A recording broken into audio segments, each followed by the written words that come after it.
Os festivais de música começaram a se popularizar no final da década de 60, nos Estados Unidos, com o famoso Woodstock Music and Art Fair, que por 3 dias promoveu paz, amor e música para mais de 500 mil de pessoas. Um lendário evento que ficou conhecido como um dos mais importantes e marcantes momentos da música popular ocidental, servindo assim de exemplo para as novas gerações. Estas passaram a enxergar os festivais de música como um espaço de confraternização entre artistas e uma oportunidade de proporcionar ao público novas sensações e o contato com novos talentos. Um festival move muitos outros setores além do artístico, gerando empregos diretos e indiretos, sendo um poderoso agente transformador econômico e social.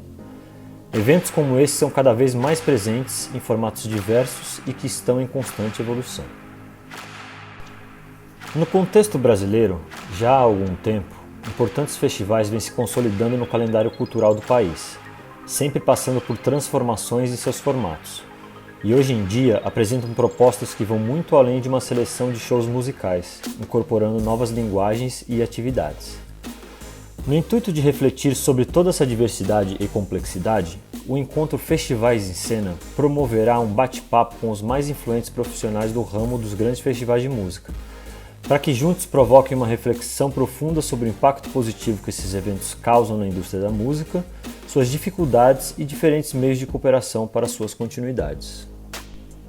Nesse primeiro episódio, conversaremos com a profissional Paula Abreu, diretora de programação da City Parks Foundation, uma entidade em Nova York dedicada a transformar os mais de 400 parques sob seus cuidados em vibrantes e dinâmicos centros de cultura, esporte e educação para todos os cidadãos.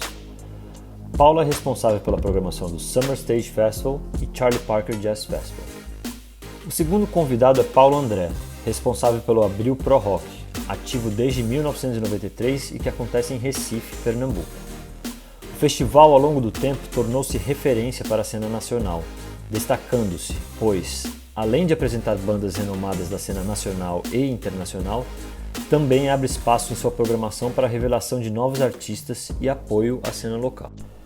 Como terceiro convidado, conversaremos também com Juliano Liebman, um dos responsáveis pela In-House, agência que nos últimos anos vem se destacando através de uma pluralidade de eventos culturais e festivais como o Nomad Festival, Sons da Rua, Na Lata, entre muitos outros.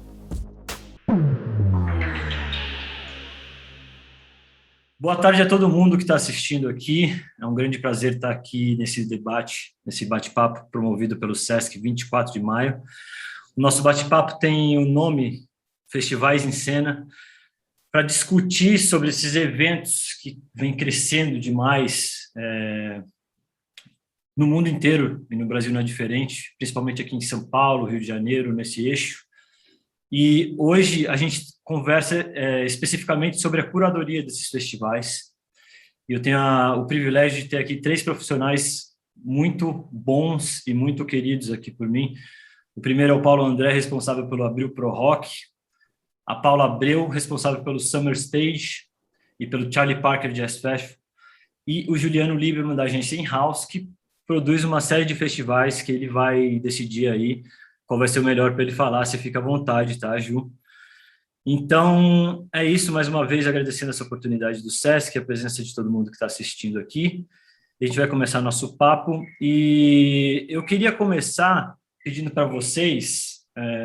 Primeiro, eu acho que esse lance de bate-papo, apesar de ter um certo roteiro, essas coisas, eu gosto que seja bastante livre. Então, se vocês quiserem falar qualquer coisa, a qualquer momento, vocês podem interromper, sugerir, fiquem à vontade, vou deixar isso aberto para vocês. Mas para a gente começar aqui, eu gostaria de sugerir, acho que todas as perguntas, as coisas que eu quero falar aqui, eu gostaria, se possível, ouvir dos 3, se não der, a gente vai cortando, vai dividindo as perguntas, mas... Sugiro aqui para a gente começar vocês apresentarem um pouco sobre vocês, falarem quem vocês são, falarem um pouco do histórico do festival de vocês e, enfim, se esse festival sempre foi no mesmo formato, já passou por alguma mudança, quanto tempo, tudo que vocês acharem relevante, tá? E queria pedir para começar pelo Paulo André, que tem o Abril Pro Rock, que já, com certeza, assim, eu não sei do Summer Stage, mas é um festival bem antigo já, consolidado aí, que virou referência. E para mim é especial essa ocasião, assim, porque eu comecei a frequentar feiras de música e ir atrás mais dessa parte de negócios na música há 10 anos atrás, quando eu fui para o Porto Musical e para o Omex, as duas ocasiões que eu encontrei o Paulo. E eu lembro da sensação, assim, né? Pô, o Paulo André, que já vai há tanto tempo lá para o Omex, pô, fala, esse cara não vai dar nem para eu falar com ele, não tem nada para falar comigo, não quer passar o tempo. E muito ao contrário do que eu esperava, o Paulo foi muito amigo, falou um monte de coisa, compartilhou uma série de dicas e me apresentou uma série de pessoas. E eu já tive outros papos com ele online, inclusive, mas especificamente dele como um manager, que na época que ele foi muito tempo manager produtor do Chico Science, né, na Nação Zumbi. E hoje, especificamente, a gente vai estar falando sobre o festival dele, que eu acho que a gente nunca se aprofundou. Então, Paulo, se você puder começar essa conversa e falar um pouco do seu festival, o que você acha de relevante, fica à vontade. Peço para a gente ser breve, mas sem precisar correr também. Então, é isso aí. Antigo não, Daniel. Clássico. Clássico. Uma coisa que acontece há tanto tempo. Antigo é a Grécia. Estou brincando, mas é isso, cara. Eu acho que os festivais são motivados por momentos, né? No caso do Abril para o Rock, a gente teve duas coisas aqui que incendiaram a cena musical de uma cidade e de uma região que não se esperava muito dela ali na virada dos 80 para os 90. A gente teve a chegada da MTV logo depois que ela chegou no Brasil, em formato UHF, e a Rádio Rock de São Paulo por um ano. Então, as bandas da cidade tocaram, e uns 6 meses antes do primeiro Abril para o Rock, ali no final de 92, a rádio saiu do ar e não voltou mais, né? As pessoas não conseguiram manter ali, não sei exatamente o que aconteceu, mas a cidade estava vivendo um momento, né? E eu sempre aconselho os mais jovens a transitarem na cultura. Então, aqui no Recife, os diretores de cinema que vocês conhecem hoje estavam nos primeiros shows das bandas do Mangue, nos primeiros Abril para o Rock, os artistas visuais, a Juliana Notari, que se projetou agora mundialmente com aquela vulva vermelha encravada na terra, ela fez cartaz do Abril para o Rock 99, então era uma cena que era muito... a cidade não é tão grande assim, né? E aí eu vivia tudo aquilo muito de perto. E aqui a gente tem uma coisa muito forte, que é o carnaval, né, cara? E não é só o carnaval. As semanas que antecedem o carnaval, as pessoas não pensam em outra coisa. E todas as festas são voltadas para carnaval. Então, a gente precisava esperar baixar a poeira do carnaval. E aí, abril, eu pensei, juntei duas bandas do movimento de grude, né? 2 nomes, aliás, dos anos 70, que era o Laílson e o Lula Cortes, né? O Lula, junto com o Zé Ramalho, fez o Paê Biru. Eu não podia ignorar o que tinha acontecido na cidade 20 anos antes da geração do Mangue. As 2 bandas do Manifesto, né? As 2 únicas bandas que tinham vinil. Se eu pudesse voltar no tempo, eu tiraria o rock do nome. Apesar de que hoje o festival nunca foi tão rock, porque a gente mudou ao longo do... Mas é que no início ali havia muito preconceito e o axé dominava o Nordeste, né? O pagode estava chegando, o sertanejo pop ainda era distante, mas aqui a gente tinha o nosso próprio mainstream nordestino, que era mastruz com leite, mel com terra, que hoje é saia rodada, aviões do forró e tal. Então, cara, a juventude toda ia para isso, né? E aí ninguém acreditava, meus amigos, minha mãe, todo mundo acreditava que ia ser um fracasso, que não tinha público na cidade para aquilo, ninguém conhecia aquelas bandas, só eu. E aí eu acabei reunindo essa galera toda e deu, sei lá, 1.500 pessoas no Circo Maluco Beleza, que era um lugar que os caras... eu traço um paralelo com a Axé porque o Recife, a nossa micareta, nasceu no mesmo ano, né? Então eu digo que eu fui provocado, cara, mas rapidamente eu quero contar um episódio que eu estava na Avenida da Praia na semana pré-carnaval e aí veio um One Hit Wonder da She Music, que é um cantor chamado Ricardo Chaves. Ele não tem um mínimo carisma, mas ele teve um grande hit que o refrão dizia assim: é o bicho, vou te devorar, crocodilo eu sou. Quando ele falava crocodilo eu sou, as pessoas faziam uma boca de crocodilo. Assim, e eu via milhares de pessoas, incluindo meus próprios amigos. Cara, aquela cena me chocou.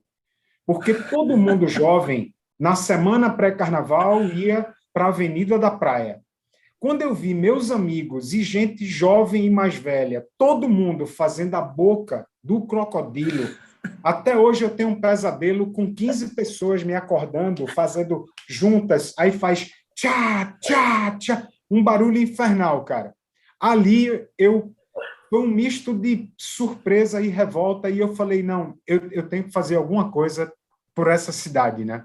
E aí a Foi Veja 93 deu, isso, Paulo? Desculpa. isso foi em 91 para 92, quando o axé Entendi. começou a chegar nessa semana pré e em alguns shows. E aí o Abril é de abril de 93 e o Recifolia de outubro de 93. Então Sim. nasceu ali igual, né? Mas assim, levando muita desvantagem, né? Porque o Mangue Beat sempre foi para pouco público, sabe? As pessoas fora do Recife acham, o Recife é uma maravilha, a cena mangue e tal, e aí depois quando começou a projetar a moda, o cinema e tal, mas não são essas mil maravilhas, e os festivais tiveram um papel importante nisso, não só o Abril, como o Hack Beat também, né, que ambos vêm lá dos anos 90. O Hackbeat é antigo também, né? Tem quase 20 anos já. Isso. Ah. Poxa, muito legal, cara. Eu achei que a primeira edição tinha sido em 93, então me enganei, foi em 91. Não, é 93, é abril de 93. Entendi, mas esse foi o comecinho de tudo ali, da onde surgiu a faísca da ideia e tal, foi por A causa desse faísca episódio, inclusive. veio no ano anterior, né? E assim, eu já tinha trazido com outros parceiros duas bandas de heavy metal, uma alemã e uma americana, que foram a americana em 91 foi a primeira banda de heavy metal gringa a tocar no norte e nordeste do país. E aí a cena underground sempre foi muito forte, né? Então o Abril pro Rock sempre teve um desenho de um dia de rock pesado, que quem não é muito familiarizado com rock pesado, é o dia do metal. Não é só metal, tem punk, hardcore, stoner, todas as tendências pesadas que a gente não tem como ter um dia só punk e um dia só metal, porque não tem público suficiente, tem Entendi, que juntar todo entendi, mundo, né?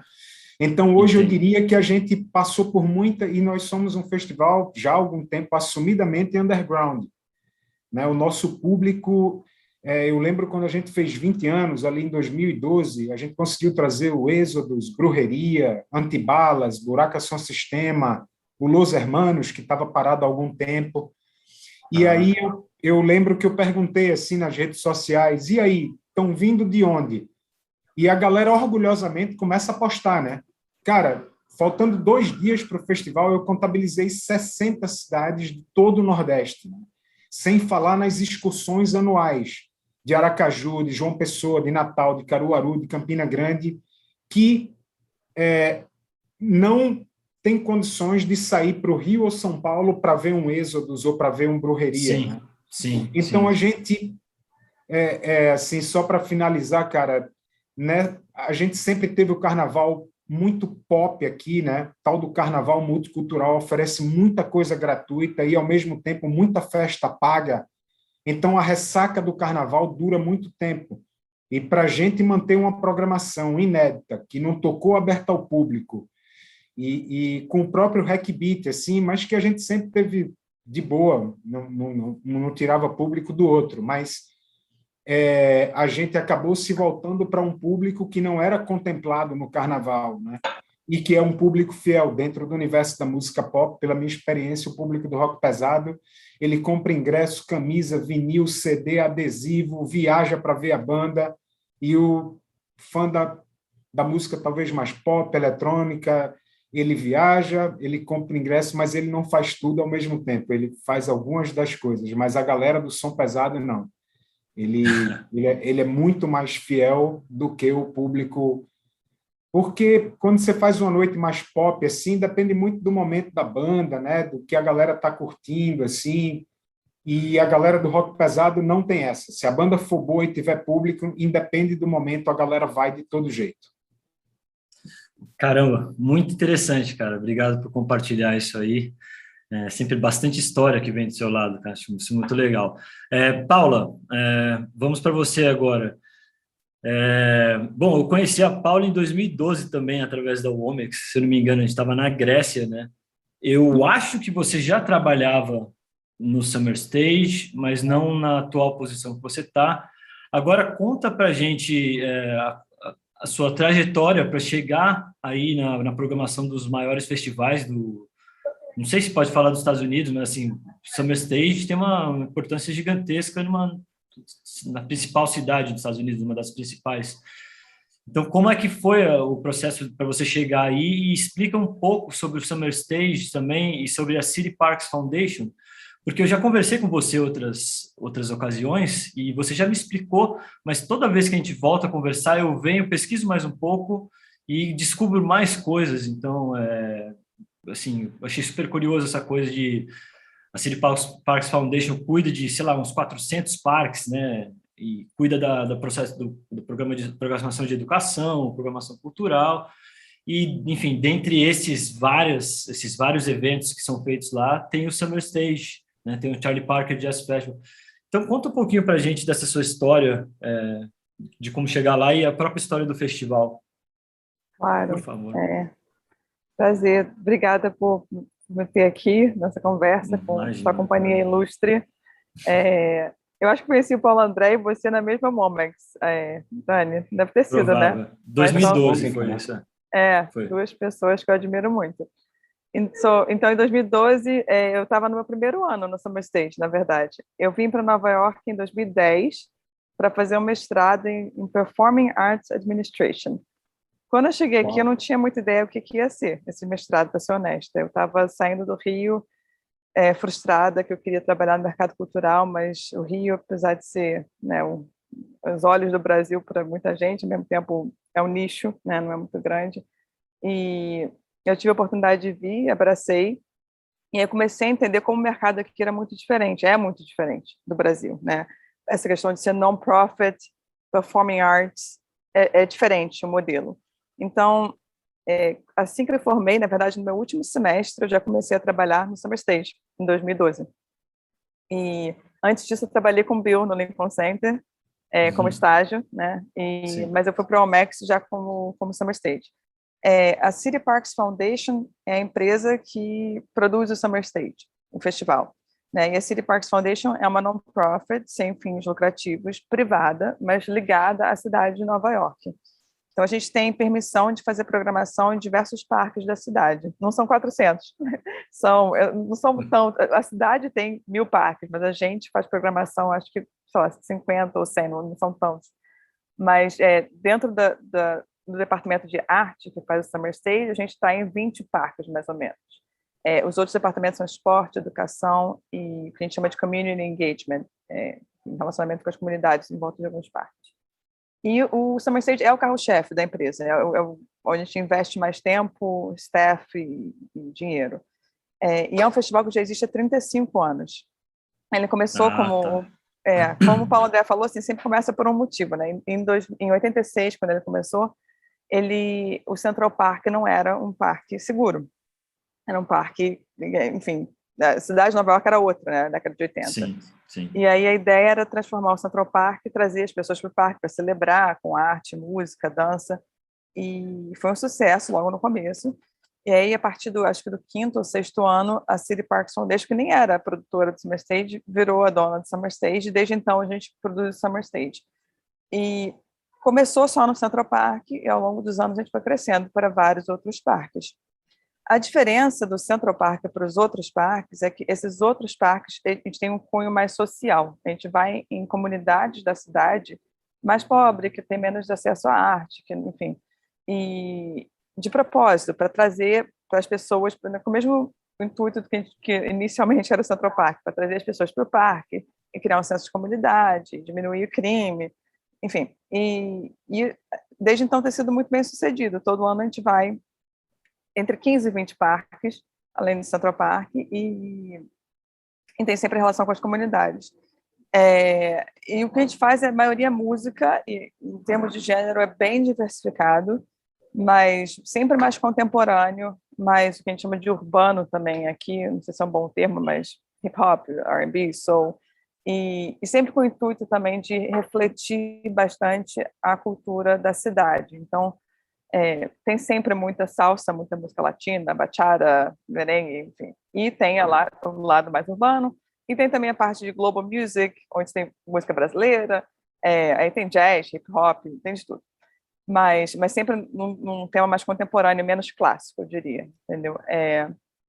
Então, o Summer Stage, eu acho que ele é conhecido por ser o festival que é mais... Eu gosto desse termo democrático, porque é de graça, ao ar livre, em vários parques, e a gente quer mesmo estar presente, servir um público muito diverso. E, por esse lado, assim, eu acho que é uma qualidade, mas, ao mesmo tempo, também cria muitos desafios para a gente, né? Que fazer um marketing de um Sim. festival tão abrangente quanto o Summer Stage, às vezes é difícil. E é um formato bem diferente, né? Por exemplo, o Paulo e o Juliano aqui, a maioria das coisas que eles fazem é pontual, do tipo, a gente vai ter um festival 1, 2, 3 dias. O Summer Stage, ele vem, sei lá, começa em verão julho, inteiro. acaba em setembro, e você todo dia, ou então quase Junho todo a dia. setembro. Junho a setembro, quase todo dia. Cada ano é um pouquinho Sempre diferente, duas mas bandas, dois artistas por dia, mais ou menos, né? varia, assim. Tem parques que a gente faz só um, tem parques que a gente faz 3. A gente já chegou a fazer teatro também, além de ópera, às vezes a gente faz parceria com a Metropolitan Opera, então varia bastante, mas são, sei lá, 200 artistas por verão, pelo menos, além de, às vezes, DJs, enfim, e sei lá, mais de 100 shows. E assim, e é verão inteiro, né? Então é realmente cansativo porque é longo, mas a gente também tá servindo diferentes lugares, né? Tem isso também, não é um nicho de local, nem um nicho de gênero musical, nem é bem abrangente. E quando você falou maior dos Estados Unidos, eu não sei se tem esse dado de ser maior dos Estados Unidos. De Nova York, eu acho que é um dos maiores em termos de servir um público diversificado e de tempo, com certeza. Durabilidade, né? É claro que tem, assim, por exemplo, o Panorama, que é um festival grande aqui, são 3 dias com, sei lá, 100 mil pessoas cada dia, algo do tipo. Ele assim, é muito mais gente do que a gente sabe, porque o nosso palco no Summer State são 5 mil pessoas, não é, né, não é super grande. Mas se você contar o verão inteiro, é quase comparável ao Panorama, entendeu? Esse é o meu ponto, assim. Mas o Panorama, enfim, é maior, mas também é outro modelo, né, porque é com venda de ingresso, é diferente, comercial. Mas é isso. Legal, pô, nossa, muito bacana, cara. É sempre um aprendizado ficar falando sobre o Summer Stage, sobre a City Parks Foundation, porque eu sinto que é muita coisa. Aí só para pontuar isso também rapidamente. E o Charlie Parker Jazz Festival é um dos que você faz também, que você também Que é trabalha, muito... só que é focado na cena local, né? O Charlie Parker Jazz Festival, ele é como se fosse ele é separado do Summer Stage, mas é o mesmo time que produz, né?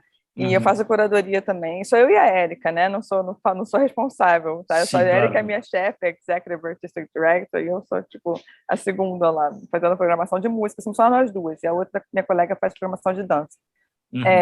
E o Charlie Parker Jazz Festival, na verdade, também era um festival que começou antes da gente, e a gente começou a produzir depois de alguns anos. Foi feito em homenagem ao Charlie Parker, é claro, e ele acontece no Harlem e no East Village, que são os 2 lugares que têm conexão com o Charlie Parker. Ele morava no East Village e ele trabalhava, tocava, né, no Harlem. Avenida B então, ali, né? Entre a B e a C. E é muito legal, porque é um festival que jazz, que é a língua da cidade, assim, sempre está cheio, sempre está lotado, e as pessoas sempre ficam do início ao fim. É muito legal. E é sempre artista local, porque tem tanto artista de jazz local, né, de Nova York ou às vezes de outras cidades também. Sim. Mas muitas vezes artistas que estão fazendo releituras do Charlie Parker ou tocando música, né, influenciadas ou inspiradas no Charlie Parker. Outras vezes não, são artistas novos de jazz e tal, mas geralmente é mais a cena local mesmo, daqui. Pô, legal, muito obrigado. Juliano, vamos com você agora. Eu conheci o Juliano do modo mais improvável possível. Eu estava com um projeto aprovado no PROAC, de incentivo. Ele e o sócio dele estavam num momento decisivo de mudança de rumo do negócio deles, né? E estavam procurando pessoas para fazer parceria. E nisso eles me chamaram, assim como, acho que muito óbvio, qualquer um fica, nossa, não conheço, vou, não vou, não vou. E depois de muito vai e não vai, a gente acabou se encontrando e ficando amigo, ficando sócio, ficando parceiro. E eu conheci o Juliano e o Luiz, que é o sócio dele, no momento que eles estavam numa transição, aí ele vai me corrigir aí se eu estiver errado, mas eles trabalharam com festas muito tempo, e nesse exato momento em que a gente se encontrou, eles estavam querendo construir uma agência, estavam construindo já uma agência de projetos culturais, de entretenimento de projetos culturais. E aquela época eu topei fazer parceria com eles num festival de jazz, que a gente continua fazendo até hoje, mas em 5 anos, que isso foi em 2016, a agência in-house ela cresceu muito, assim. Eu venho acompanhando de perto, eu sou sócio em um projeto, mas acompanhei todos os outros muito de perto, e aconteceu tudo muito rápido, com pessoal que é de uma geração diferente da minha, diferente da nossa aqui, e que, assim, que por incrível que pareça, estavam sempre muito abertos para aprender, para discutir, para ensinar sobre curadoria, sabe? Assim, eu falei aprender, mas é para trocar informações sobre isso, né? Não à toa, esse tempo todo que a gente teve nesses 5 anos, eu acabei participando também com outros projetos com eles pontualmente. Então, Ju, fala um pouco sobre a história da In-House, né, da onde você veio e onde vocês chegaram agora e um pouco do que vocês fazem, né, porque tem uma série de festivais, inclusive não só de música, né. Então, fica à vontade aí, dá um panorama para a gente. Legal, Dani. Primeiramente, obrigado aí pelo convite e um prazer estar com vocês três aqui.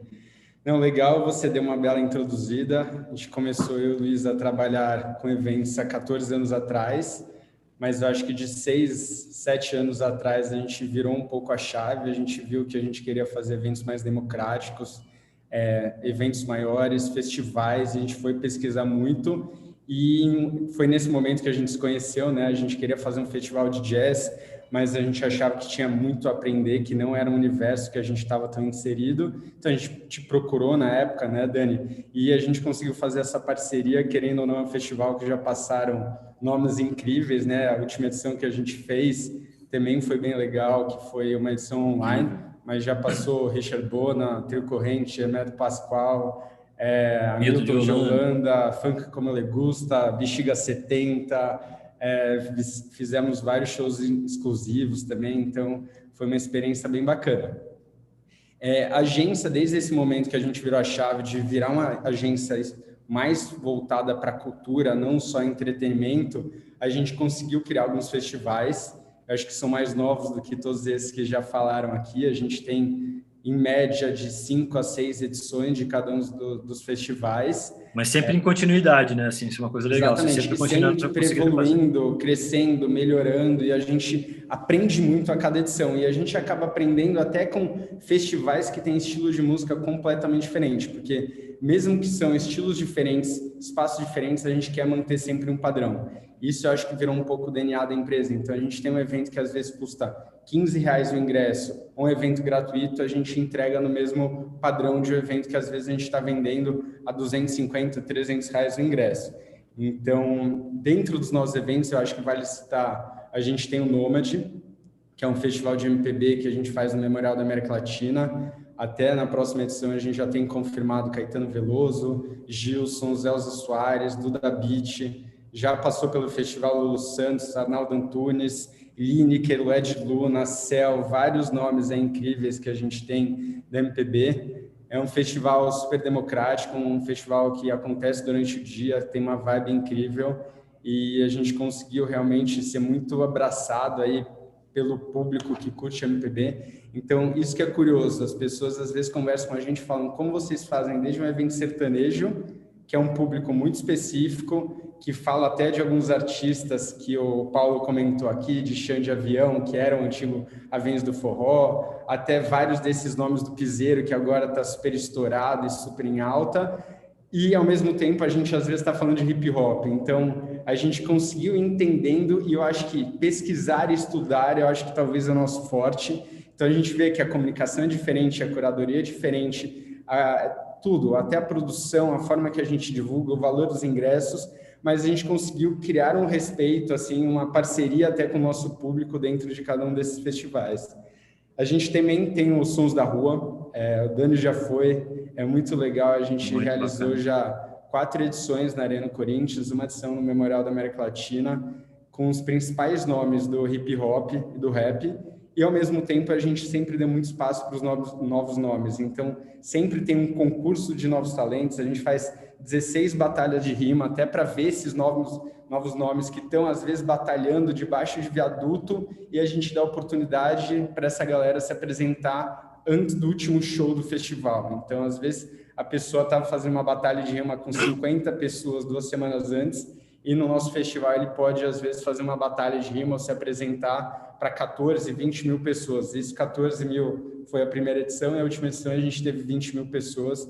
É bem legal, já passou Emicida, Carol Conká, Cintia Luz, Criolo, Djonga, Rashid, Mano Brown. Então, a gente também tenta misturar essas gerações. Eu acho que é o que faz acontecer e dá muito certo, talvez, nos nossos festivais, é a gente sempre buscar quem são os novos nomes, mas sempre respeitar os nomes, assim, a velha guarda, quem criou, às vezes, aquele estilo dentro da cidade de São Paulo, trazer isso.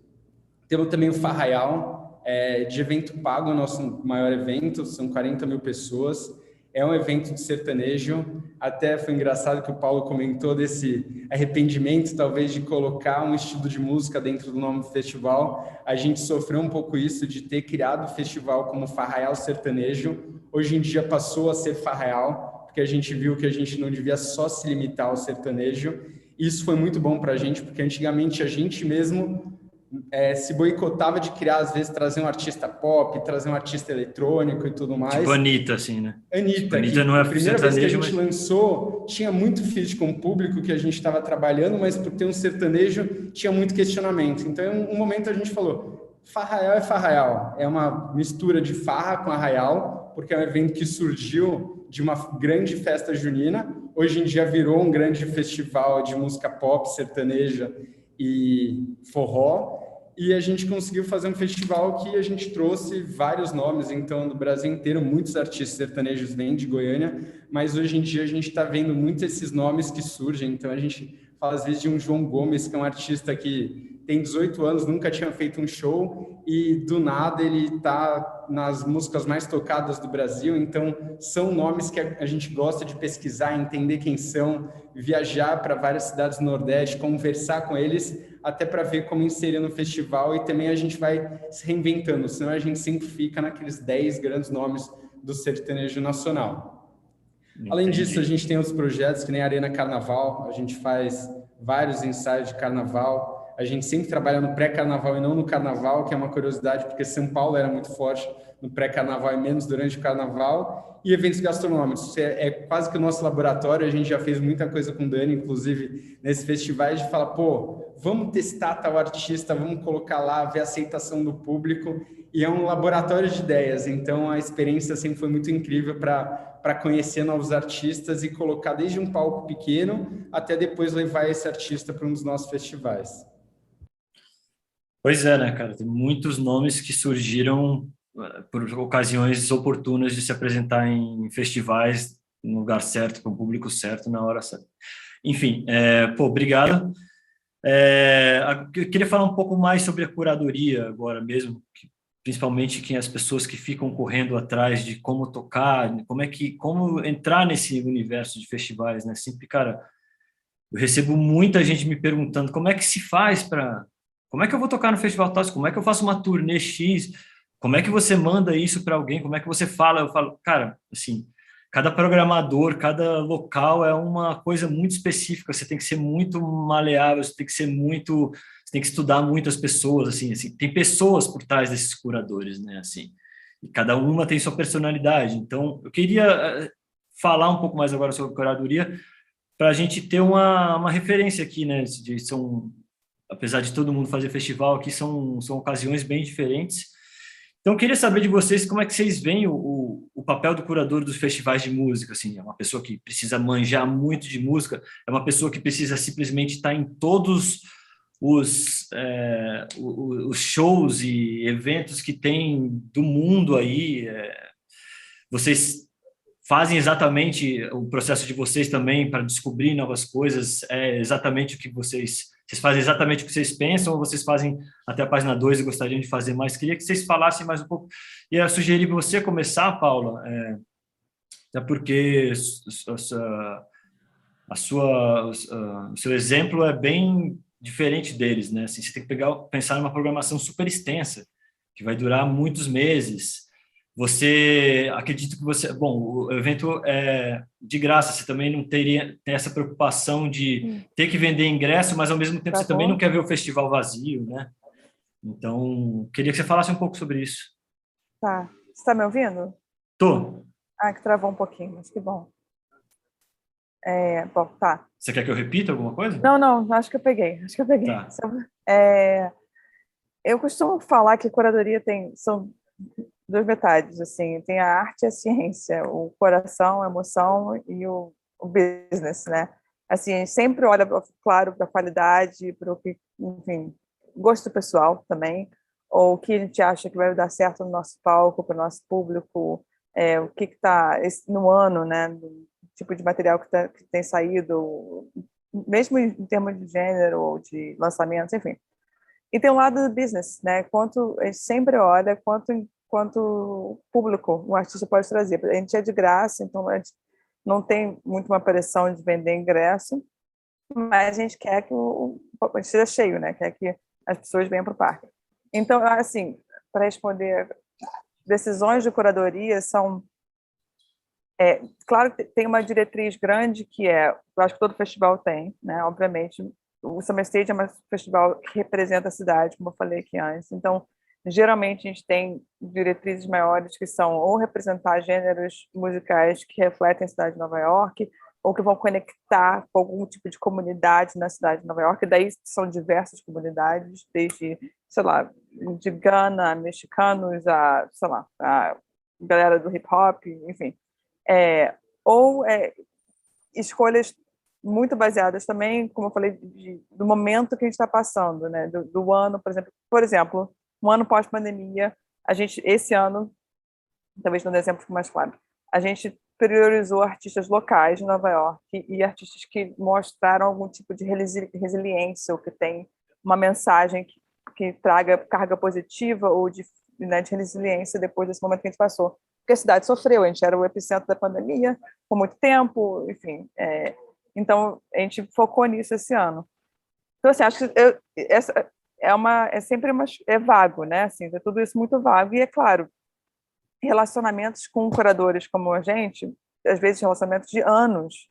Às vezes chega o momento certo, que, beleza, esse ano eu vejo esse artista no palco, vai fazer sentido. Então, eu priorizo uma escolha que às vezes eu estou um tempão para fazer, mas chegou a hora certa de fazer, né?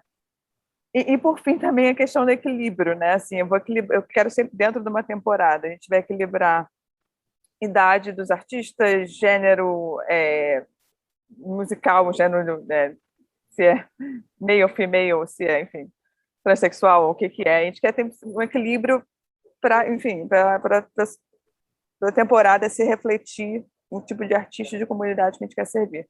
Em termos de business, é difícil dar essa resposta quando as pessoas perguntam, mas eu quero começar em algum lugar para poder...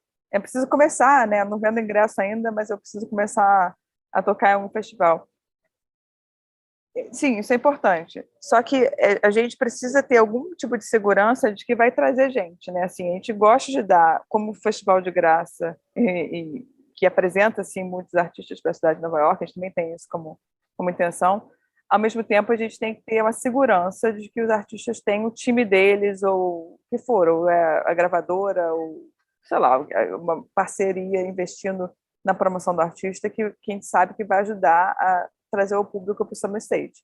E eu costumo falar também assim, a gente vai trazer artistas que vão usar essa oportunidade de tocar num palco de graça no Parque Nova York, vão usar para o benefício deles, para a carreira deles, né? Sim, é uma plataforma incrível. Público, né? É uma plataforma incrível, uma visibilidade boa. Então, se o artista que chega aqui, vai embora, nunca mais volta para Nova York, nunca mais volta para os Estados Unidos, não é bem o que a gente quer. A gente quer os artistas que estejam engajados com o público daqui, que saibam como o mercado aqui funciona, que tenham relacionamentos, que conhecem a cena local, enfim, que queiram ter uma relação com longo prazo com a gente também. A gente costuma não repetir artista, né? Mínimo, assim, a gente dá pelo menos um tempo de 5 anos, às vezes menos, às vezes um pouco mais, mas a gente quer criar um relacionamento de longo prazo. Por exemplo, Nação Zumbi veio em 95, depois em 2015, que foi marco assim para a gente, para o Summer Stage, com certeza trazer eles de volta depois de tanto tempo. Mas enfim, é isso. Eu sei que assim, sempre que eu falo de curadoria, eu dou respostas vagas e evasivas, mas é porque é isso É que mesmo, não é né? É fácil. complicado. Mas você falou um ponto muito bom, conhecer pessoalmente esses curadores e relacionamento de, às vezes, de longo prazo. E conhecer muito bem, não só os curadores, mas também o festival, né? E qualquer proposta do festival. Uma coisa que eu perguntei aqui, que eu acho que a sua resposta, na verdade, é sim, porque você morando em Nova York tem acesso a muita coisa. Então, assim, você vive... óbvio que depois, enfim, da filha nascer fica um pouco mais complicado, mas até então você sempre estava tipo, New York City Winter Jazz, É incrível. APAP. Você sempre está lá e assim, incrível. você vê como uma coisa importante do curador estar ali sempre indo ver ao vivo, ou ok também se ele ficar em casa garimpando os vídeos do YouTube, não sei o quê. Você vê muitos amigos iguais a você que também fazem essa coisa, ou é um Sim. mix? Tem gente Eu que acho gosta de que ficar em casa, tem gente que gosta de sair. eu acho que os dois. Desculpa, eu acho que eu perdi essa parte, realmente, acho que travou o vídeo na hora que você falou. Não, os dois. Eu acho que tem gente que prefere mais ficar em casa garimpando, e tem gente ou que, assim, às vezes já são curadores de muitos anos e já se dão um luxo, não, sabe, estou em casa garimpando e já, não, enfim, já conhece muito bem o mercado e já tem um gosto muito apurado e, sabe, radar muito apurado, né? Eu gosto muito de ver, eu gosto muito de ver ao vivo, eu pessoalmente, entendeu? Eu gosto muito, prefiro muito ver ao vivo. E aqui em Nova York realmente é um privilégio, tem muita coisa rolando aqui.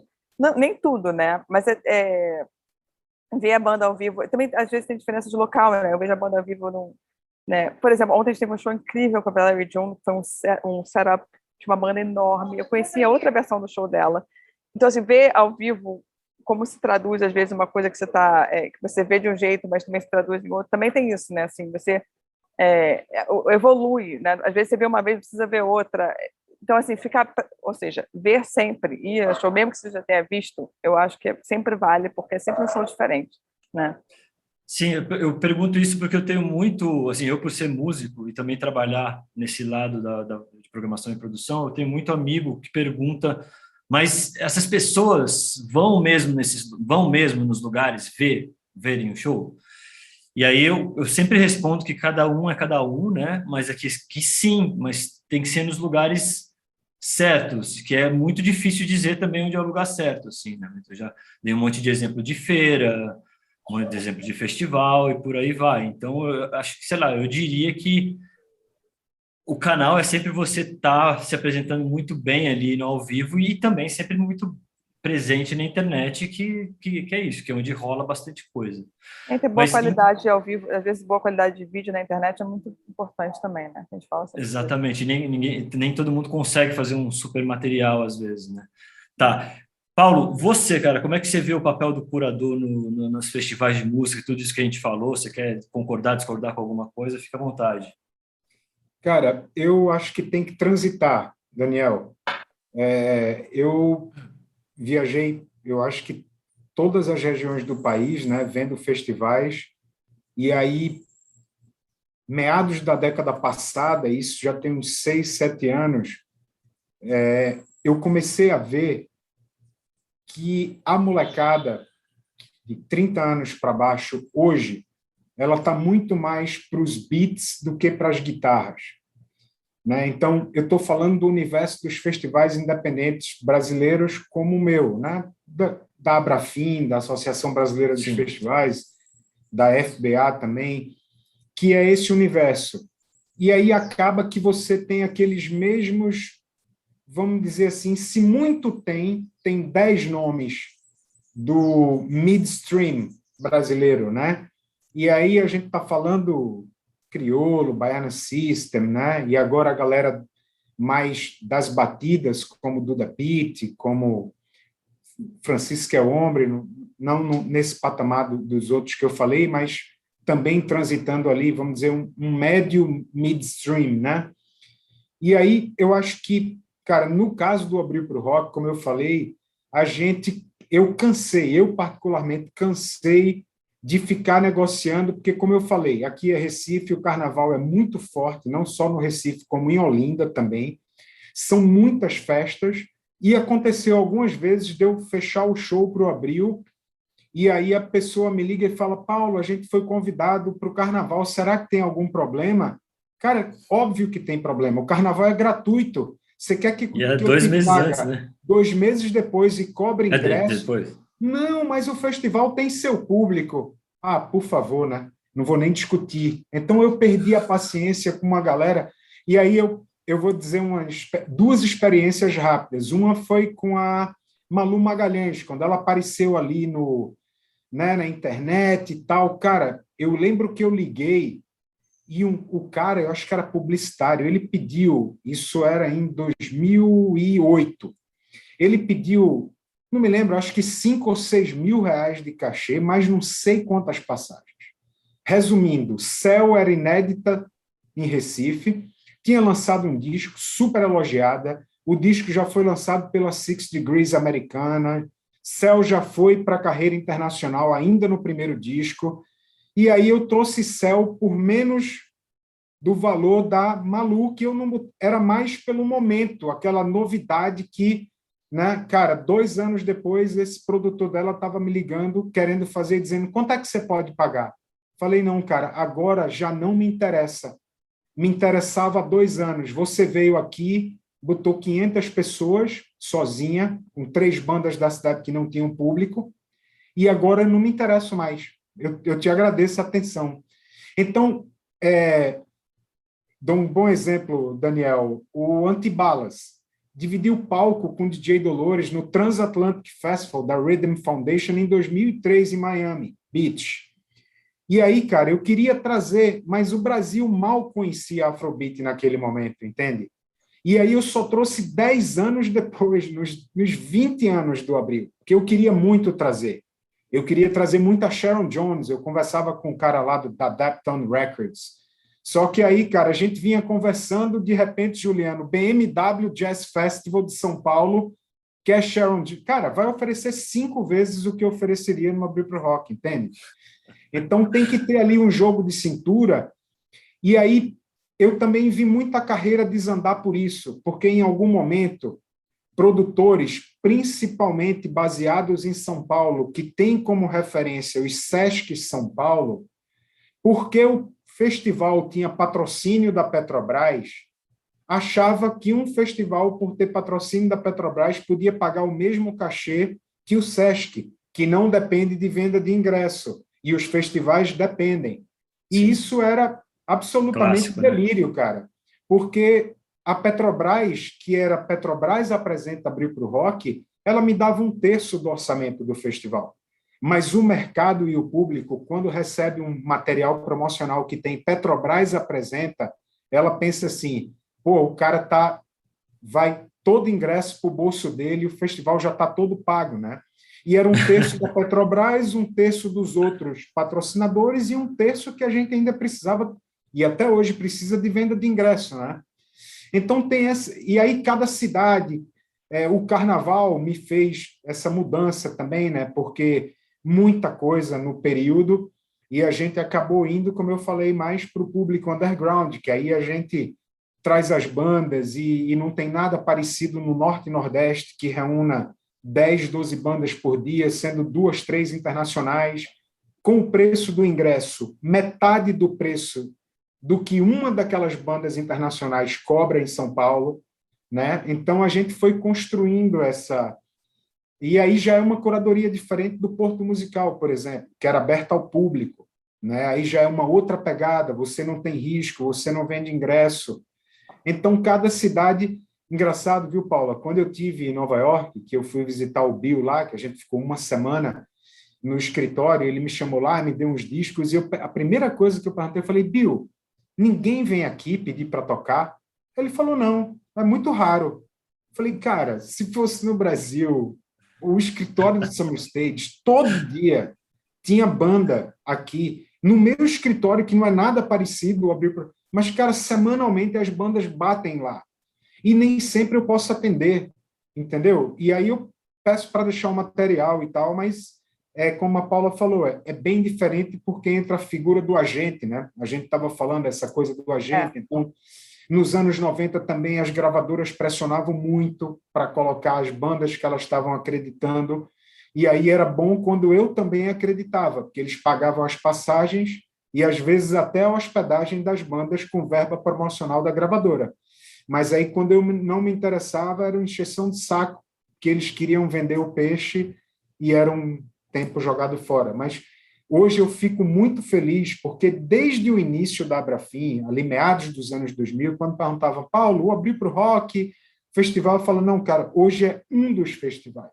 E isso hoje eu digo há mais de 15 anos, porque o Juliano é parte de uma nova geração e eu fico muito feliz de ver uma nova geração que vem produzindo e, né, acreditando e tal, porque a Paula falou uma coisa que às vezes a gente quer ir ver a banda, mas não tem mais a disponibilidade, né? Ou então a gente sai para ver uma... Isso aconteceu muito comigo, né? Porque muita banda nova, você sai para ver uma noite com 3, 4 bandas, anunciada para 10 da noite, aqui no Brasil, né? A primeira banda vai começar 11, 11h30, cara. Aí você sabe que a última vai tocar 4 da manhã.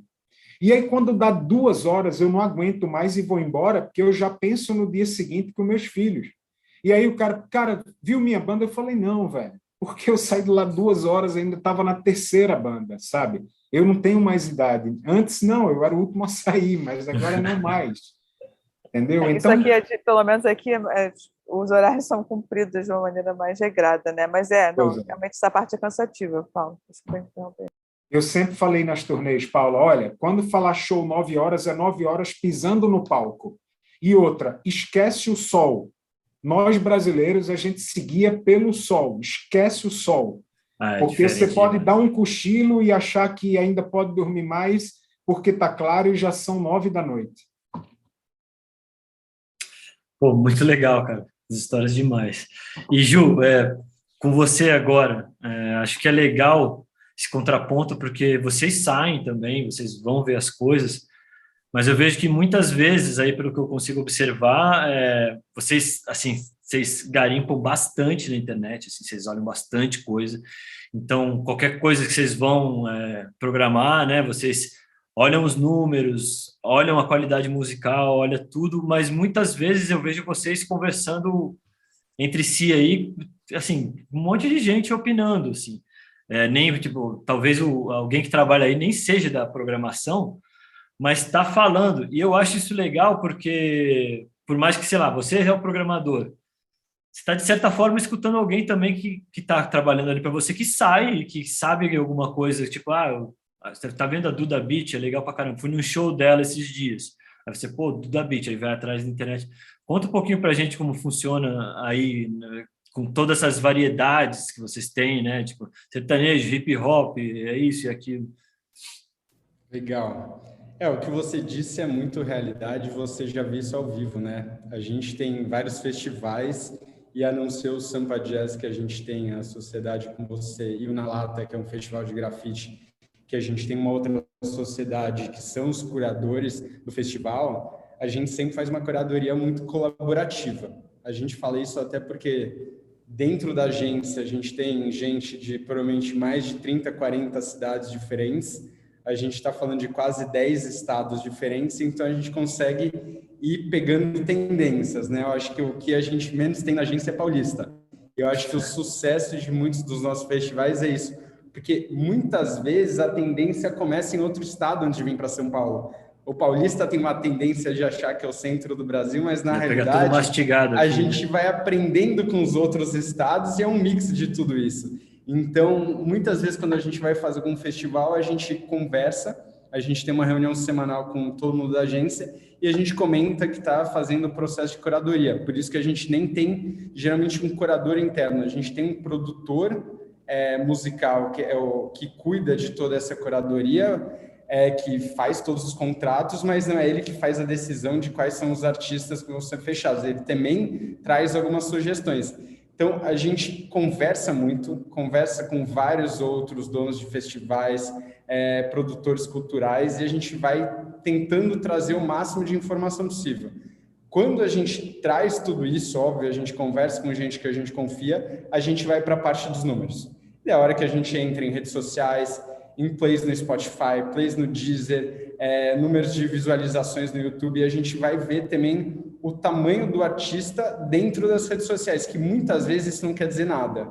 A gente já descobriu que muitas vezes o que tem mais plays, mais seguidores e tudo mais, ele não tem uma entrega artística muito boa quando a gente vai ver um vídeo, e muitas vezes não tem nenhuma entrega de show. A gente vai ver que às vezes artistas que estão nas músicas mais tocadas do Brasil nunca fizeram um grande show. Então vira uma decepção para o artista. A gente pode até gerar uma venda de ingressos. Isso, quando a gente lança, é excepcional. Você fala, o festival está vendendo ingresso. Mas quando a gente vai ver a entrega do show, pode acabar sendo muito decepcionante. Então a gente acaba saindo muito depois de já ter dado uma bela filtrada nesse sentido, para ver se entrega condiz ao artista. E muitas vezes a gente já viu entregas que eram tão boas, que não necessariamente iam gerar uma venda de ingresso, que a gente colocou no festival, porque a gente fala, musicalmente é incrível esse artista, então vale a gente mostrar para o nosso público.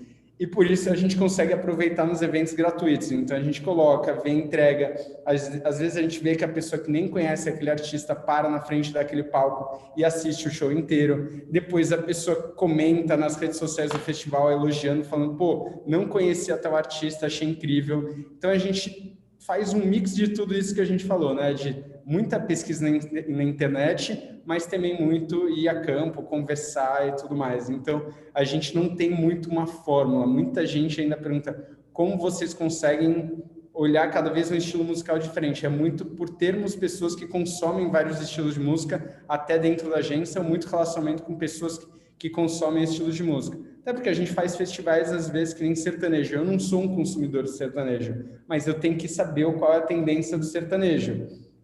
Então eu vou atrás, converso com essas pessoas, escuto muito, mesmo não sendo estilo de música que eu, Juliano, pessoa física, escutaria se eu tivesse em casa de tarde curtindo uma música. Muito bom, cara, muito legal. Eu tenho uma pergunta agora para vocês que, para mim, é especial, porque é mais da onde eu venho, assim, porque quando eu comecei lá atrás, que eu falei que encontrei o Paulo lá em Copenhague, na Womex, na Dinamarca, eu fui único e exclusivamente apresentando o projeto Coisa Fina. E o projeto Coisa Fina é algo super específico para um nicho, assim. Tem muita gente que gosta, assim, era zero mainstream, né? E eu acabei indo para a área de produção quando eu estava atrás de fazer essa banda circular por aí. Tinha essa viagem de fazer turnê, conhecer o mundo, como todo mundo tem.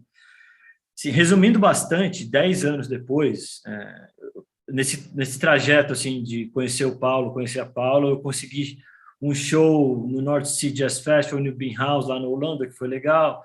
Depois na House de Cultura lá de Berlim. Fui conseguindo coisas pontuais, mas isso, tipo, 10 anos depois eu consegui montar uma turnê, por exemplo, na França, de 9 shows, que foi super legal. A gente está com possibilidades para pós-Covid ano que vem, já quando der para fazer turnê. Ou seja, assim, a banda do Coisa Fina, que eu sempre tive que batalhar muito, assim, porque ninguém conhecia, era muito, muito, muito pouco conhecido, era muito para um nicho. Só que eu sempre fui nessa de, tipo, vou mandar e-mail para não sei quem. Então, eu pegava lá o banco de dados da Womex, mandava para um monte de gente, né? Mandava para 500 pessoas, recebia 3 respostas.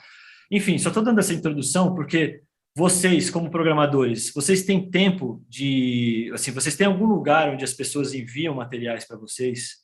Vocês têm tempo de ver esses materiais? Vocês se interessam por isso? Vocês ainda escutam CD, vocês ainda colecionam vinil, porque tem muita gente que está atrás, e eu sei que tem muita gente boa, tem muita música boa nessas pessoas que simplesmente não foram descobertas por uma ocasião do destino ali, que eu não sei explicar. Mas eu lembro assim do próprio programador do North Sea Jazz Festival lá da Holanda, que é um grande amigo meu, ele falando, cara, eu recebo mais ou menos 200 e poucos e-mails por dia. Isso foi em 2017, ele falou. Eu não consigo responder tudo. E eu tento ver o máximo possível. E eu sei que eu estou perdendo música boa ali. Ele, como um festival grande que o Neo North Sea, eles dão sold out todo ano. Então, eu vejo que eles têm um poder, por exemplo, de lançar novos artistas. Não sei se vocês concordam. Eles podem, no meio do Sting, que toca lá, no meio do Stevie Wonder, do Marcus Miller, botar alguém que seja muito bom e que seja pouco conhecido. Isso vale para outros gêneros também, não só para o jazz, mas qualquer outro festival. Ou seja, vocês têm um lugar para as pessoas enviarem isso, essas coisas. Vocês escutam CD, tem vinil, vocês têm tempo para ver isso, paciência para ver isso, estão abertos, assim, porque tem muita gente, onde a maioria das pessoas ficam perdidas é aí, assim, como é que eu vou apresentar minha música para essas pessoas? Eu tento explicar das feiras de música, eu tento explicar que e-mail é uma coisa complicada porque chega, assim, mas a verdade é que é muito específico para cada pessoa, assim. Eu já vi umas pessoas assim, quase obsessivas que tentam ficar escutando tudo, e pessoas que já falam, cara, eu não dou conta e nem tento. Então, eu queria saber um pouco de vocês. Pode começar, Paulo, falando sobre isso? Cara, eu fiz uma oficina para o Festival de Música de Itajaí, quinta, sexta e sábado. Sim. E aí, no dia do mercado internacional, eu conto sempre a tua história, velho. Por isso que eu te ajudei, para eu ter a história para contar. E aí eu conto, cara, que tu chegou lá na Womex, tal, conhecia pouca gente, e aí a gente já tinha, talvez, feito Porto Musical, e perguntei, Daniel, tu tá com o vinil do Bexiga? Aí tu falou, tô. Eu falei, tu tem quantos? Aí tu falou, sei lá, 20 ou 25. Eu falei, cara, segura que eu vou te apresentar para as 20, 25 pessoas mais importantes dessa conferência, para você entregar o vinil na mão. Por quê? Porque já há 10 anos que a gente está falando, eu muitas vezes dava o CD promocional do Abril para o Rock e as pessoas diziam, não, manda um link que eu já não tenho mais nem onde tocar. Né? Então, meados da década passada, começaram a lançar carros sem CD player, computador sem CD player. Cara, eu me interesso, mas aí porque eu sou colecionador desde os 10 anos, então não recuso nada. Eu quero vinil, quero CD, quero tudo. Mas eu vou muito e vou primeiro no YouTube, quando me falam de uma banda ou de um artista, porque eu quero ver primeiro ao vivo como funciona. Né? Mas de preferência se eu me interessar realmente pela banda, eu quero ver ao vivo antes de programar para ver, né, o feeling, como é que o público reage ali e tal. E muitas vezes a gente vai mesmo pela aposta. E claro que a gente também conversa com muita gente, recebe muita proposta, observa muito de perto a cena local, a cena nordestina, que apesar da quantidade de festivais que tem hoje no Nordeste, a concentração ainda é no sul-sudeste, assim, dos maiores, né, do Brasil e tal. Então, tem muito, vamos dizer assim, da viabilidade também, né? Porque muitas vezes você quer a banda, mas não é viável e nem sempre você acha um contratante de Salvador ou de Fortaleza ou de Natal que queira dividir os custos conosco, né? Então, vou dar o exemplo do Lee Perry, faleceu há 2 semanas. O Lee Perry tocou no Festival do Oliver, meu amigo da Macedônia, que acho que você conhece também, Daniel. Sim, Scope Isso, Festival, né? Scope Jazz Festival. Isso. Ele levou o Dolores e a Nação comigo lá em 2005 e 2006, eu acho. E eu cheguei na Womex e ele me deu um folder. E quando eu li Lee Perry, eu falei, e aí? Ele falou, foi lindo, maravilhoso. Eu falei, cara, mas no Brasil ele tem a maior lenda. Aí eu não podia dizer Tim Maia, porque ele não ia saber quem era Tim Maia. Mas eu falei, cara... Aí ele falou, não, foi de boa. Aí eu falei, de onde é a agência? É francesa. Aí isso era na Womex, eu falei, vamos lá agora. Aí ele me levou no stand da agência, um cara, gente boa.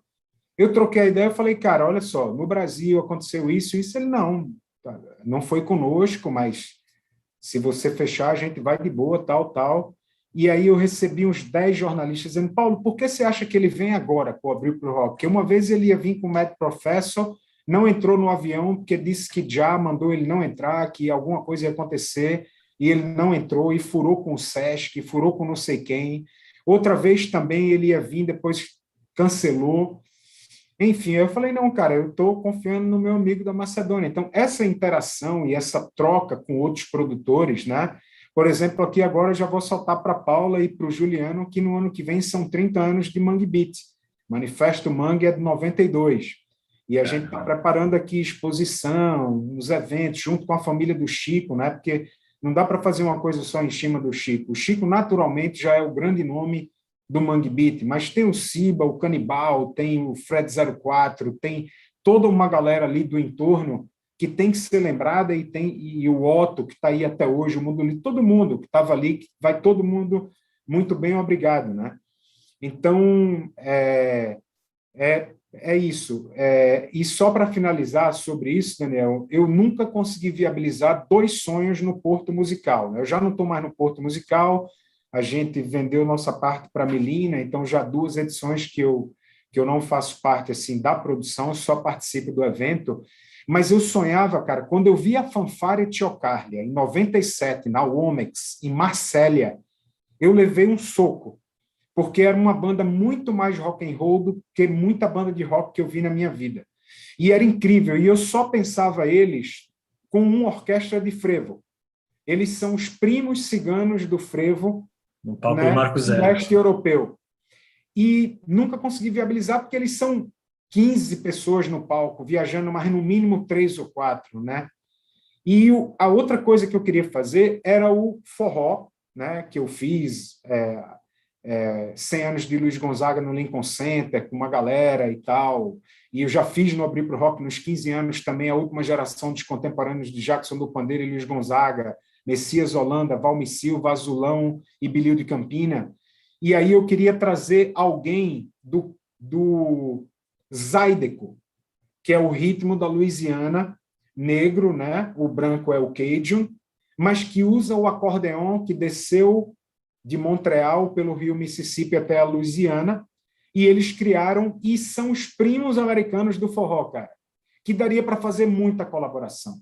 Sendo que aí eu sempre falei com a prefeitura e o poder público nunca botou fé de fazer uma abertura do carnaval.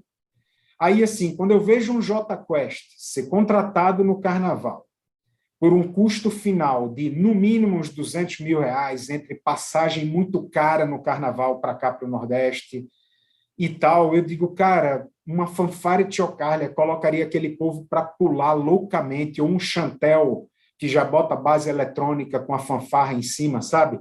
Mas nem sempre é viável. E aí a gente aceita e só tenta, né, continuar sonhando, mas é isso, passa muito também pela viabilidade e não só pelas ideias. Ô, Ju, obrigado, Paulo. E esse lance de pessoas mandando material, e você deixou bem claro como funciona o processo da curadoria aí.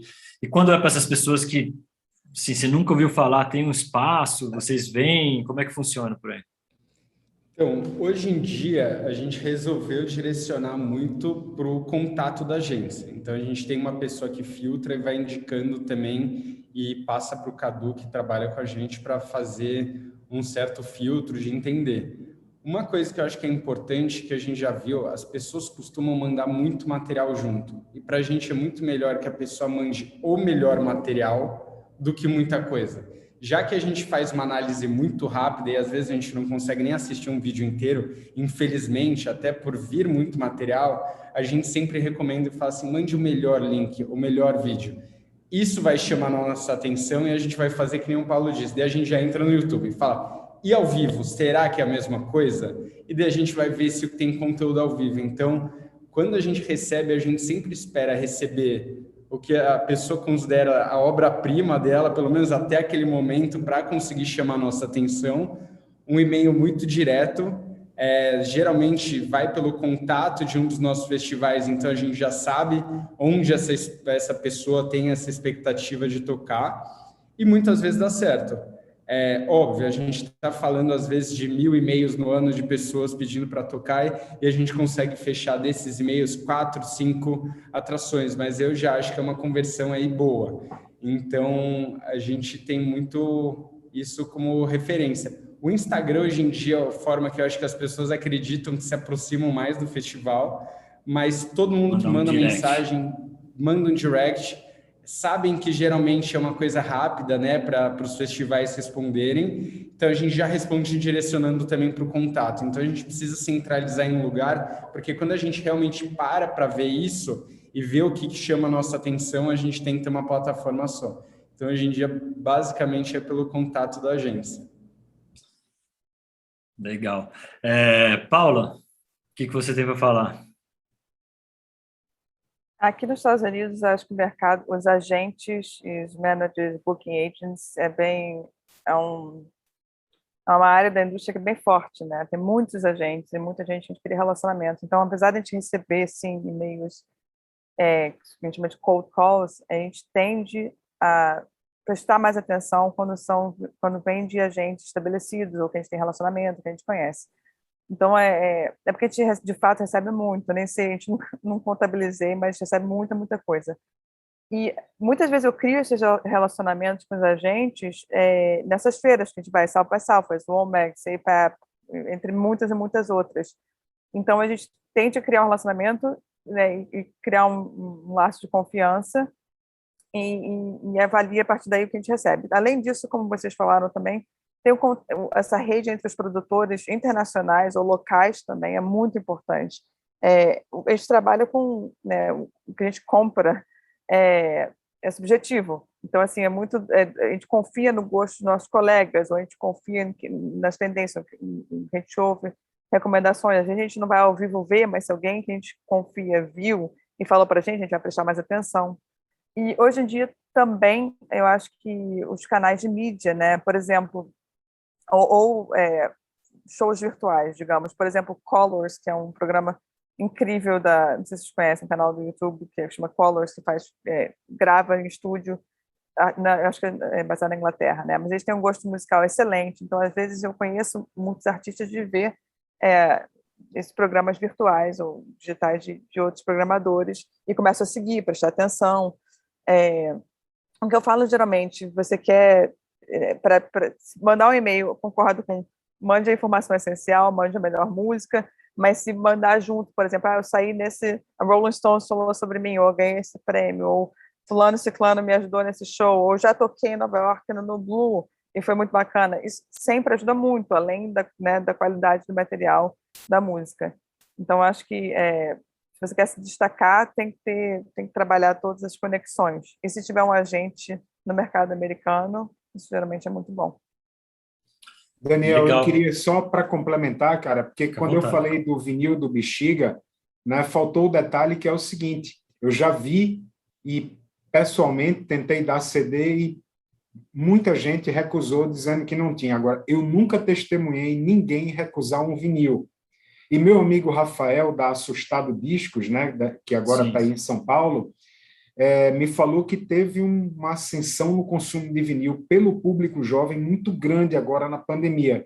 Eu acho que a molecada não tinha como gastar na farra e começou a comprar vinil, né? Aqui tem uma banda, onde está meu dedo aqui, que é a Tarrafa Elétrica de Santa Catarina, e aí um dos caras participou e o outro coordenou essa minha oficina, que eles são lá de Itajaí, Santa Catarina, e ele falou, cara, a gente tinha um material gravado antes da pandemia, mas aí a gente não conseguiu promover porque veio a pandemia. Eu falei, a banda já tem vinil? Ele falou, não. Eu falei, cara, faz um vinil da banda com esse material, lança, vai na Sim São Paulo ou pega um endereço, eu dei o link lá dos festivais e manda, porque hoje, para uma banda como a Tarrafa Elétrica, uma banda, ela não é tão nova, ela já deve ter pelo menos uns 10 anos, mas nunca saiu muito de Santa Catarina. Talvez um vinil chame mais atenção do que um e-mail ou do que um CD, né? Talvez o Juliano não tenha essa pegada, assim, como ele falou da estrutura da agência, mas, né, geralmente a galera dos festivais independentes é uma galera que, alguns inclusive envolvidos com selos independentes e tal, então é uma galera que ainda valoriza o material físico, né? Até por uma questão de memória da cena também, né? Então eu aconselharia, e eu sempre digo, toda banda e artista novo merece um vinil, né? E aí eu sempre dou o exemplo do Paulo Diniz, que participou do Abril pro Rock em 2000, acho que era a 8ª edição, e 15 anos depois, em 2005, numa noite dos anos 70, que a gente fez com Ave Sangria, Flaviola, que faleceu esse ano, e com o próprio Paulo Diniz. E me choca como as pessoas não lembram do Paulo Diniz. E aí eu digo, olha, todos vocês conhecem no mínimo 5 músicas do Paulo Diniz. E eu falo as músicas e todo mundo conhece, mas não sabe se o Paulo Diniz é branco, negro. O problema é que no início dos anos 80 ele teve um problema, não me lembro se foi esquistossomose, alguma coisa assim, de um banho de rio, ele perdeu a mobilidade da cintura para baixo. Então não pôde mais viajar. Mas nos anos 70, Paulo Diniz era gigante e todo mundo, criança como eu, até os adultos, conheciam e escutavam Paulo Diniz. E hoje eu me choco com uma molecada de 30 anos para baixo, quando eu falo o nome Paulo Diniz, 95% já diz não, Paulo Diniz nunca ouvi falar. E aí, então, cara, eu estou falando isso para também as bandas e artistas que estiverem vendo a gente conversar, fazer um pouco esse exercício de se ver daqui a 10, 15, 20 anos, né, com todas as mudanças que o mercado está vindo. E como eu tenho uma filha de 20 e um filho de 16, infelizmente, essa geração mais jovem, que não é tão ligada, assim, tipo, não é fã de música eletrônica, não é do metal, não é do punk, é mais geral, gosta um pouco de tudo, eles estão descartando muito rápido as bandas e os sons que eles ouvem numa fase da vida, sabe? Eu fui para o show do Restart com a Júlia, quando ela tinha 11, 12 anos, aí com 13 o Restart veio, eu fiquei calado, ela também não falou nada, ela já estava ouvindo Justin Bieber, sabe? Então vai mudando muito rápido. E aí essa é a explicação do fim do Restart. As meninas amadureceram. E aí começaram a namorar, paquerar, e aí já tipo nem podia dizer que gostou do Restart, sabe assim? Então, se você não fizer esse exercício de futuro, você pode ser engolido, né? E aí você deu um depoimento que chegou há 10 anos na Womex, sem muita experiência, mas querendo aprender, se conectar, conhecer as pessoas, né? E é isso, você precisa chegar junto. As conferências de música hoje são fundamentais. A gente conversava sobre essa em São Paulo, que cresceu e que hoje é a maior do Brasil, né? E São Paulo, até 7, 8 anos, Juliano, não tinha nenhum festival independente no perfil do Nômade, no perfil do Febre e outros, que são os que eu lembro agora, muito menos uma conferência de música. Como é que pode? A grande cidade do país, sabe? Então, a história é muito recente e por isso que eu disse que eu fico feliz de ver uma nova geração produzindo. Que legal. Pô, demais. Pessoal, cara, a gente já tá, tipo, acho que quase 1h15, que é o meio que o limite que a gente tem aqui pro bate-papo, né? Então, assim, sempre tem muito mais coisa para falar, né? Acho que vamos marcar mais uns 3 encontros desses para a gente ficar só contando história e discorrendo, né? Mas acho que a gente falou sobre coisas legais aqui. Vocês têm alguma coisa que vocês queiram acrescentar? Porque no mais eu vou fazer o agradecimento. Assim, já vou fazer o agradecimento a vocês, agradecer o tempo de vocês, todas as histórias compartilhadas e conhecimentos que vocês compartilharam aqui também. Acho muito legal sempre conversar disso, porque são coisas que não tem uma fórmula feita para alcançar isso, né? Como eu falo para muita gente, assim, falo, por trás desses programadores são pessoas que, sabe, que vão no cinema, que bebem uma cerveja, que são normais, assim. Então, a gente tem que entender que cada um age de um jeito, cada um tem um gosto, cada um e por aí vai. Então, é sempre bom e nunca é demais conversar sobre isso. Então, obrigado, Paula. Obrigado, Paulo. Obrigado, Juliano. Vocês têm alguma coisa que vocês queiram acrescentar do que a gente falou, de qualquer outra coisa? Fiquem à vontade aí, senão a gente pode ir encerrando por aqui, porque a gente realmente atingiu o limite aqui. Está todo mundo nas redes sociais, pronto para receber mensagem dos artistas e produtores. Eu sempre digo, nós somos os maiores interessados em conhecer. E muitas vezes a gente não programa no nosso festival, mas é convidado para uma curadoria colaborativa, como o Juliano falou, né? Ou algum edital, né? Que a gente faz muito isso, somos curadores convidados e a gente pode encaixar em outra coisa, né? Da minha experiência sempre foi assim. E é isso. Quem não fala, fui de novo. Eu fui jurada do Womex em 2018 e acho que a gente ouviu, sei lá, 1.400 bandas em um período de 2, 3 meses.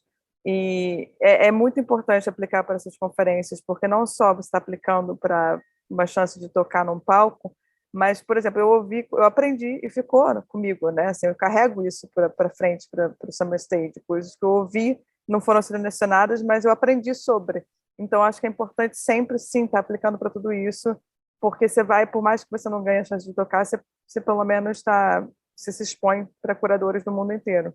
Eu recomendo fortemente continuar aplicando sempre.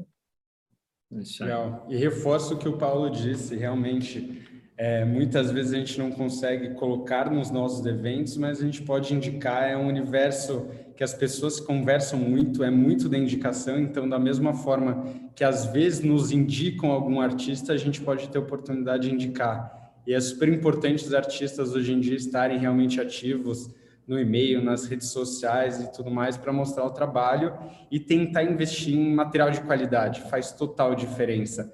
Óbvio que no começo da carreira é difícil, às vezes ter uma boa gravação, mas às vezes é realmente conseguir fazer algum show, pedir para um amigo que trabalha com audiovisual para fazer num custo amigo, para conseguir realmente jogar isso nas redes sociais e facilitar a gente ver a qualidade do trabalho dessas bandas, artistas e tudo mais. É isso aí, pessoal. Muito obrigado pelo tempo de vocês. Espero vê-los em muito breve. Juliano está mais perto aqui, escritório aqui do lado de casa. Paulo está bem longe, o Paulo um pouco menos, mas a gente chega lá, né, pessoal? A gente se vê. Mais uma vez, obrigado. A gente ainda vai ter 3 episódios aqui do Festivais em Cena. O próximo a gente vai falar sobre continuidade, financiamento, enfim, dificuldades em comum, soluções criativas, que é uma coisa muito importante também para os festivais, né? Assim, porque a gente vê um número gigantesco de festivais surgindo e fica muito triste porque uma pequena porcentagem deles consegue realmente sobreviver ao tempo, todas as mudanças que tem, né? Então, assim, vai ser muito, muito interessante falar com a Paola, falar com o Luiz, da In-House também, falar com a Lu Araújo, da Mimo. Então, fiquem ligados. Eu não lembro o dia exatamente agora, mas é o próximo episódio que a gente vai divulgar aí pelas redes do Sesc, pelas redes sociais do Sesc. Obrigado, Paulo. Obrigado, Legal. Juliano. Obrigado, Paulo. A gente se fala. Prazer. Agradeço Obrigada. bastante aí. Um abraço para Valeu. todos. Falou. Tchau, tchau. Abraço.